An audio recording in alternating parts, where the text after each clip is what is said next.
Assalamualaikum geng hobi masak kesayangan. Apa kabarnya? Mudah-mudahan semuanya sehat ya. Mama mau masak yang bahan dasarnya cumi asin.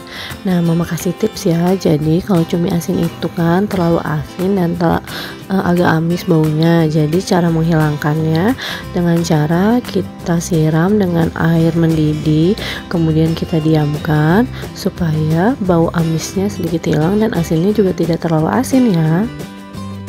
Setelah itu kita cuci bersih dan kita potong menjadi 3 bagian dan kotoran di dalamnya kita buang ya. Nah, ini untuk bahan tambahannya. Di sini ada tomat, cabai rawit hijau yang besar, cabai rawit merah yang besar, bawang merah, bawang putih dan daun salam. Semua bahannya diiris tipis seperti ini ya.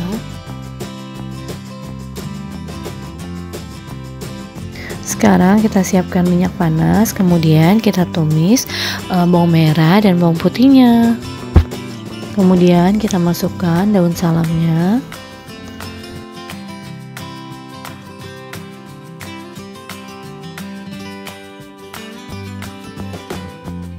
Nah, kalau sudah wangi dan layu seperti ini, kita masukkan cabai-cabeannya.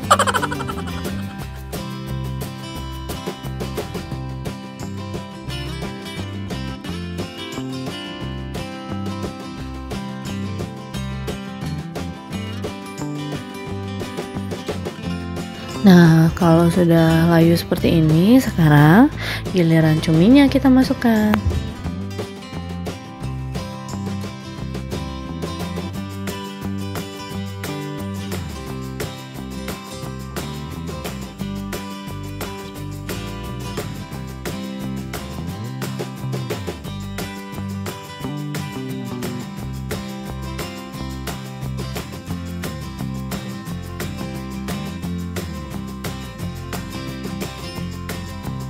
Kemudian kita beri kaldu jamur dan sedikit gula dan garam ya.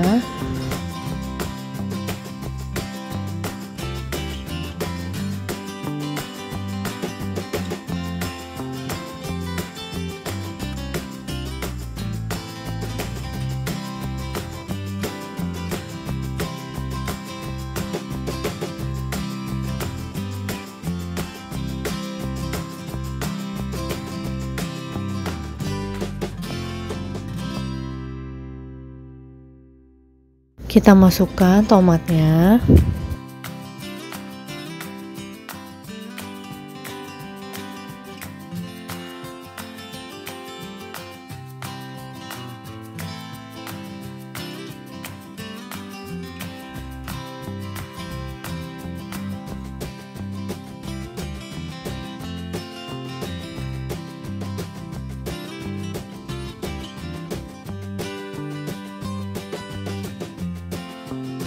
Nah, sudah matang dan siap kita angkat. Gampang banget kan buatnya. Terima kasih teman-teman udah nonton. Jangan lupa subscribe. Hobi masak Mama Mika. Assalamualaikum.